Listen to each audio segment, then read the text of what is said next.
Nah, di dunia bawah Elbaf ya nakama yang sekarang itu tambah mencekam itu, Loki itu raksasa terkuat ngancam untuk menghancurkan segalanya jika Luffy dan juga para nakamanya tidak segera ngebuka borgol batu lautnya. Momen kritis ini Luffy bertransformasi menjadi raksasa dalam mode kelimanya, bertekad untuk menghentikan kehancuran yang akan datang. Sementara itu di dunia matahari, Somers menciptakan monster dari ketakutan anak-anak, mengancam sekolah Walrus dan kekuatan jahatnya. Gaban yang kini tua itu terjebak dalam pertarungan melawan dua kesatria suci yang berusaha menghentikannya. Kebakaran besar yang melanda akibat petir Loki itu, Jinbe Nami berjuang memadamkan api sebelum terlambat. Akankah Luffy mampu menghentikan Loki? Nah, apakah Gaban pula mampu mengatasi ancaman Somers dan juga monster jahat itu, Black Nika tuh? Ini menarik loh. Selamat datang teman-teman, kita akan bahas alur cerita pada di sini dengan Mimin di sini, Joy Boy The Library of Nika. Let's go, kita mulai ceritanya.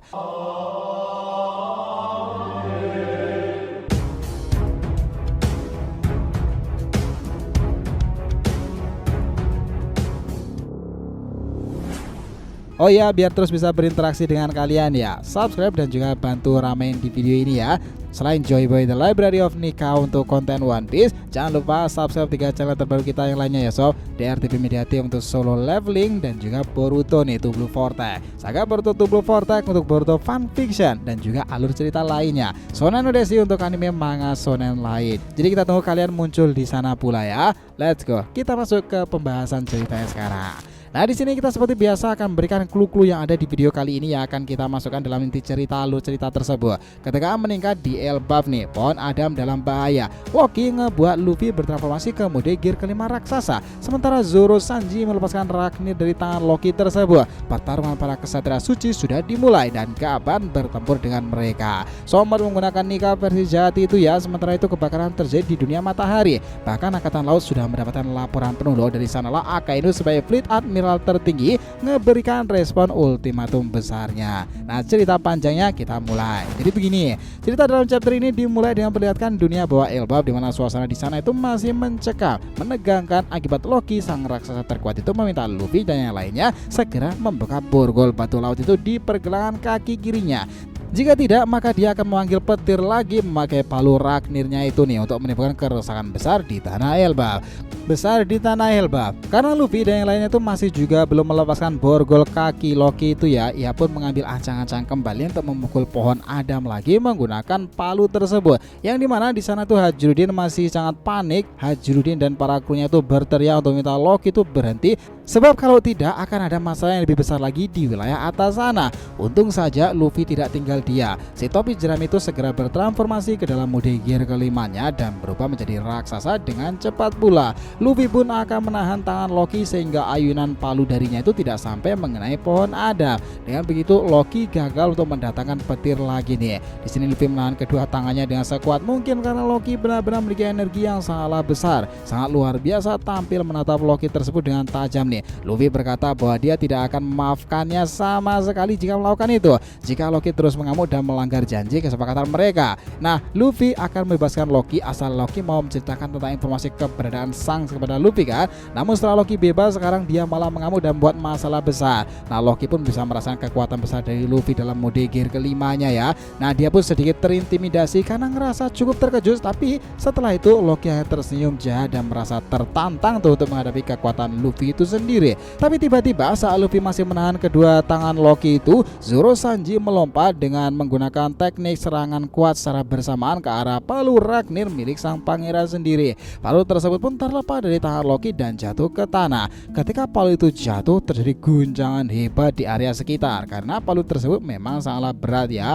Loki pun bilang kekuatan dari teman-teman Luffy itu sangatlah mengagumkan karena sangat jarang ada manusia biasa yang bisa menjatuhkan palu Ragnir di tangan Loki. Dia pun mengaku bahwa mereka bukan orang-orang yang bisa diremehkan begitu saja. Tapi meski begitu ya, Loki itu menegaskan bahwa mereka itu akan segera menerima akibatnya karena tidak memenuhi perintahnya tersebut. Nah, di sini kita beralih ke dunia matahari nakama. Di dekat sekolah Walrus, para kesatria suci masih mengamati pertempuran di antara para monster melawan para guru. Seperti yang kita tahu ya, di chapter yang lalu Somers menciptakan berbagai macam monster dari ketakutan anak-anak di Elbaf kan. Dia punya kemampuan mengubah ketakutan orang lain menjadi monster nyata. Para monster pun sedang mendekati sekolah Walrus dan mengacau di sana. Tapi guru-guru tentu tidak tinggal diam aja. Mereka bergegas melawan, bahkan saat ini sudah ada semakin banyak raksasa yang datang karena kepala sekolah bernama Kiba telah meniup trompet sebagai tanda adanya bahaya besar.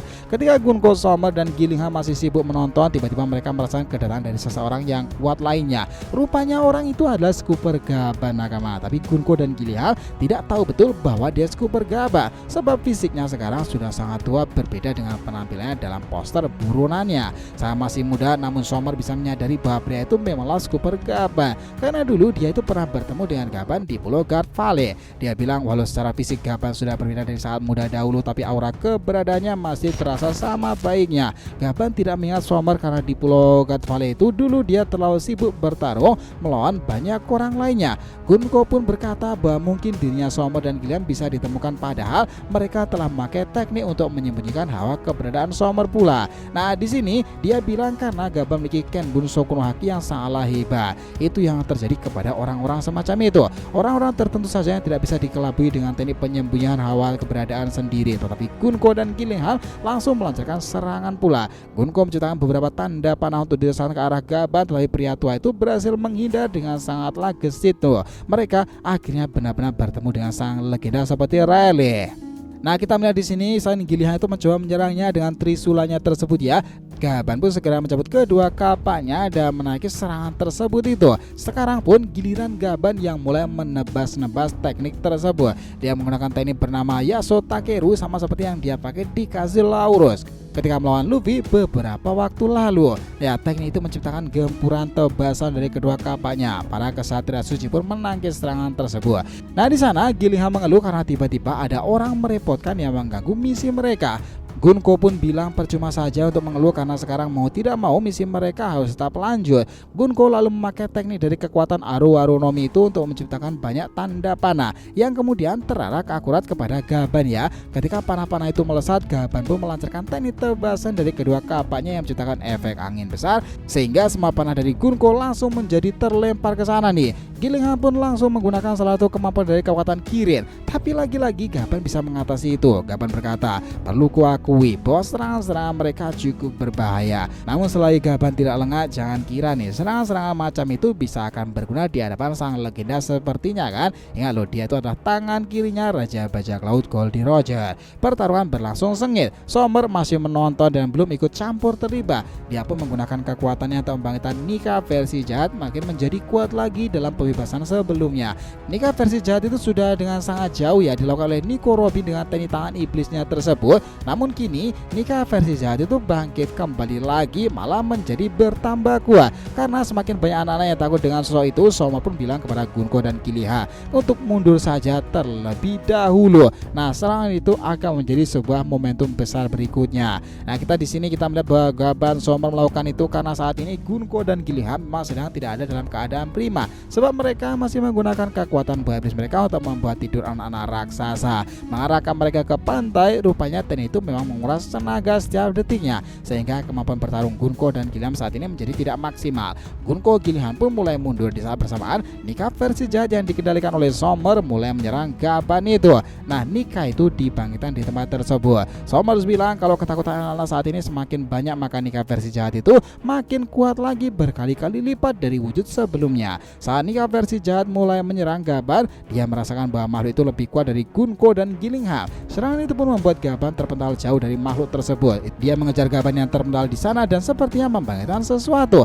Nika yang jahat dengan kekuatan sebesar itu sangatlah menguras tenaga melawannya. Nah, di sini tuh serangan pertempuran tersebut teruslah berlanjut. Sommer, Gunko dan Gilliam harus bekerja sama untuk melawan Gaban seorang diri ya. Lalu cerita tiba-tiba berpindah ke panel lain lagi. Diperlihatkan Jarul dan beberapa raksasa lainnya telah tiba di lokasi yang terbakar di dunia matahari akibat petir yang diciptakan oleh Loki. Bab ketika Loki manggil petir di dunia bawah, dalam waktu itu juga petir yang datang dari langit itu melewati dunia matahari juga loh, sehingga terjadi kebakaran yang sangat besar di tempat tersebut. Jarul sebagai raksasa pun bergegas untuk memadamkan api itu. Sebelum terlambat, Jinbe itu dan juga Nami juga ikut serta ya, karena kemampuan pengendalian air dan Jinbe serta teknik lain dari Zeus itu yang dimiliki Nami juga menciptakan hujan yang bisa sangat ngebantu.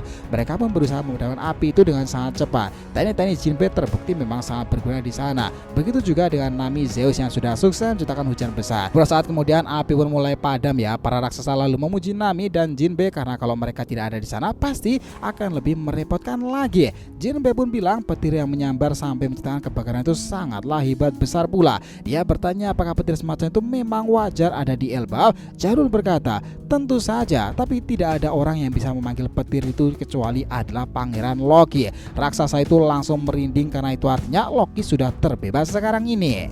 Nah di sini mereka tuh juga mendengar trompet tersebut ya, tanda bahaya yang dibunyikan karena saat Loki sudah terbebas. Jarul juga menjelaskan suara trompet itu berasal dari sekolah Walrus. Sang petir yang dipanggil oleh Loki itu mengarah ke dunia bawah, yang berarti Loki saat ini masih berada di dunia bawah. Suara trompet dari sekolah Walrus adalah masalah lain. Nami pun berkata berarti ada sosok lain pula yang sama merepotkannya dengan Loki yang sekarang sedang menyerang pulau tersebut. Di sekolah Walrus sendiri ya, mereka pun segera bergegas menuju ke tempat itu untuk mencari tahu alasan apa yang terjadi sebenarnya. Di sana setelah itu kita beralih lagi ke tempat yang lebih jauh. Nakama di sana diperlihatkan markas besar angkatan laut. Dalam ruangan Fleet Admiral ya, Akainu memang telah mendengar laporan tentang siapa aja orang-orang penting yang berada di Elbaf saat ini. Pertama, dari informasi umum yang sudah diketahui ya, dari berita ada bajak laut topi jerami dan juga Jewelry Bonnie, Kuma, Klon Vegapunk, Lilis serta yang lainnya. Kemudian di sana dari penyelidikan tim angkatan laut itu diketahui bahwa Loki juga sudah terbebas. Di sana juga ada Scooper Gab nih, nama-nama karakter baru besar juga dan juga Jaguar di Saulo.